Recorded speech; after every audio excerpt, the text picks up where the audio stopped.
xo'jalik xodimlari, mana biz bugun Payariq tumanida turibmiz. Bu yerda Rossiyadan keltirilgan buğdayning 30 ga yaqin navlari sinalyapti. Bu navlarni Atxan Borisovich Krasnodar va Stavropol o'lkalaridan olib kelgan. Biz demak Samarqand davlat universiteti agrobiotexnologiyalar va oziq-ovqat xavfsizligi instituti bilan birgalikda hozir hamkorlikda bu yerda navlarni sinash bo'yicha ishlarni olib bormoqdamiz. Har oyda bu yerda biometrik o'lchashlar, fenolog kuzatishlar olib borildi, tuproqlarning tarkibi tekshirildi. Hozirgi paytda ham mana buğdayning fenologiyasi va biometrik o'lchashlari olib borilmoqda.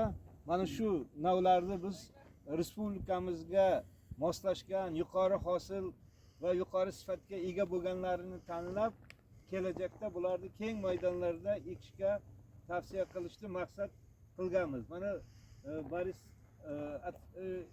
Atxan Borisovich bilan mana shu navlarni ilmiy ishlar ham olib borilyapti. Bu kishi fan nomzodi, mana Krasnodar o'lkasida shu ishlar bilan ham shug'ullangan. Hozir mana O'zbekistonga, o'z yurtiga kelib, bu ishlarni davom ettirmoqda.